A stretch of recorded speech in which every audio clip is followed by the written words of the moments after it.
If you're anything like me, not a day goes by that you don't get a call, text, email, piece of mail, or a door knock from a solar salesman at least once a day, if not multiple times a day. And you might be thinking, is solar actually a good thing if I live in Orlando or in the Sunshine State in general? So today, we're going to talk about the prices, some pros and cons, and myths and truths, and hopefully give you a little bit of direction if you're thinking solar.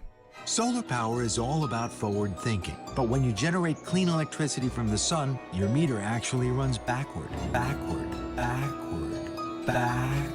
They get to go solar and start saving thousands of dollars on their electric bills without spending a single dollar in the first place.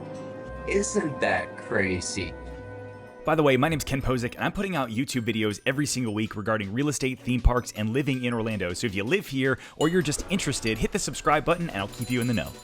All right, so I was really trying to come up with a non-biased way to come up with if solar is worth it or not. And so I'm just going to kind of give you a lot of different facts and opinions based on what I'm seeing online. I'm going to break down why people buy it, some myths and truths, and really from my perspective as a real estate agent on if you should move forward and get solar. So the number one reason why people get solar is cost savings. That's the number one reason when I polled people over on my YouTube channel and on my Instagram stories of why they got solar, it was to save money. So I picked up the phone, I called 4 different solar companies, and I said, hey, based on my age of my home, it's 3 years old, and the size of my home, which is roughly 4,000 square feet with great coverage from the sun because we don't have a lot of trees around us because it's a newer neighborhood, what would the average amount without battery backups and everything else, what would the average cost be of solar panels for my personal home? And the range was between $32,000 and $48,000. So let's take a, say, $35,000 payment there. Am I actually going to save money? Well, if I own my house for at least 10 years and my average bill is roughly $350, well, then that's going to be a break even. And so before we get into some of the good and bad and myths of solar ownership, that's kind of the first thought that I think you need to think around. Now, there's also lease options. There's also a lot of other different things that you can do before you get into solar. But from a straight cost perspective, you need to be thinking about how long do I plan on owning my house first and foremost.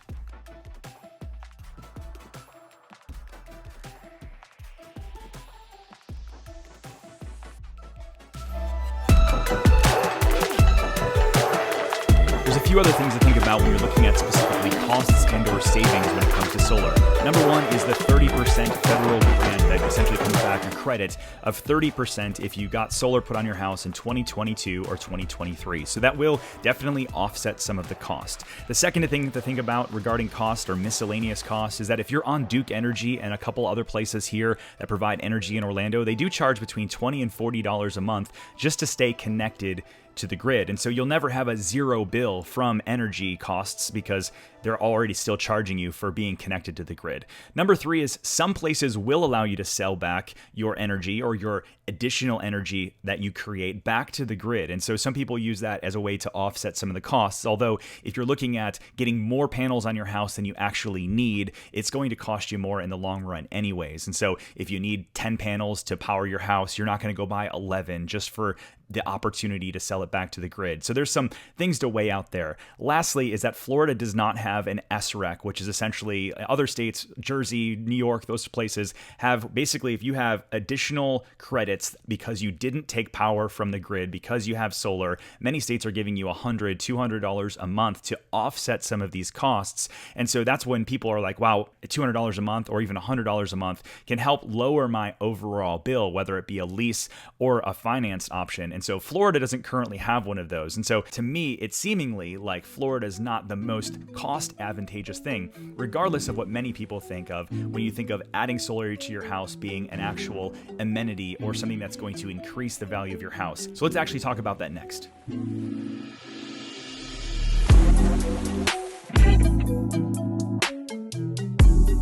All right, so I'm going to actually put my real estate agent cap on when we talk about solar as it comes to the next kind of section of this video. There's 4 ways that you can actually get solar on your house. Number 1, you pay cash for it. Number 2, you finance it over the duration that you can afford to. For that, they're gladly going to charge you interest anywhere between 5 and 10% depending on your credit and the length of term. Number 3, they're going to lease it to you, and so you actually won't own the panels. And so that's actually the number one way that people were pushing every time I called a solar person, that they loved the idea of leasing, because while you don't own it and you will always forever have a bill, anytime anything breaks, it's going to be covered. If you need to get the panels taken off to get your roof replaced, they'll do that for you. And so from just an overall ease factor, they were really pushing the lease side. Or the fourth way to get it is that another seller, you buy their house and they already had it paid off. That's probably the easiest way to go about it. But let's go back to the middle two things. If you're going to finance or lease, one thing that's very important to realize is that if you are a homeowner and you get solar panels put on your house and you have a financed bill left over, your new buyer's mortgage company will require you to pay off your solar bill before transferring over, because it's either going to be a lien on the house and the mortgage company is not going to want that, or the buyer's going to have to eat that solar cost, and for the great majority of my buyers, they're not willing to do that. The second thing, if you're going to lease it, the buyer that's purchasing your house is going to actually have to get financed for the mortgage and then also be able to afford the lease payment. Even though it's a utility bill, it's technically something that the buyer is going to be forced to pay every month. And so if their debt to income ratio doesn't allow for it, that could potentially blow up a deal. So the best way to buy it is that if you buy a house where the seller has recently put it on and they're forced to pay it off, that way you get a free solar, but that's not very few and far between. One other note is, as I called a lot of these solar people, a couple of them tried to push on me the fact that if you invested $40,000 in solar, you were going to get a $40,000 return on your house in terms of increased value. Now, I'm here to tell you that's just patently untrue. If I look at everywhere within Orange County and I took a just standard 3,000 square foot house and then I put solar as a thing in the MLS and then I toggled that on and off, the average price per square foot for a home with solar and without solar was actually the same, meaning that there's no actual value to something. Now, will a buyer appreciate it? Of course. It's like having really nice appliances or having a cage over your pool, things that buyers are going to be enticed to look at, but it's not going to cause them to spend significantly more for your house over someone else's.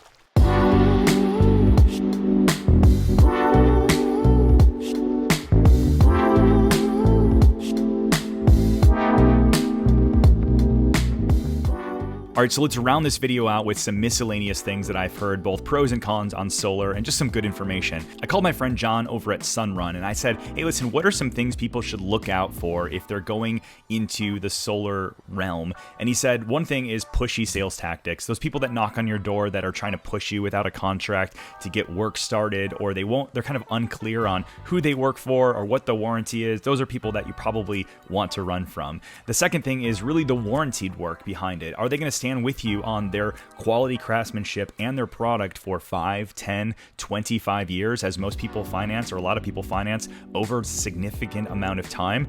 And so say you have a roof leak, are they going to come back and see, did they have poor workmanship or was it something else with your roof? The third thing that he told me was that they're typically not putting on solar panels with homes that have roofs that are less than 5 years left of useful life. And I think that that's an important piece to note. That's why so many new construction homes also are partnering with solar and pushing solar kind of new into the process instead of waiting kind of towards the end of your roof life. The fourth thing I want to talk about is I talked to my friend Brian from State Farm. You guys can look, we did videos together after Hurricane Ian. And I said, hey, I'm seeing some things online where it says that if your roof leaks because of solar, that your State Farm or whatever insurance company won't actually cover the damage. Now, if it was caused because of solar, then the solar company should take care of it. But if it's caused because of some other thing, because you had wind damage or some other things from an actual storm, your insurance company should actually cover that. And so those are just some good things to know as you're going through, should you get solar or not?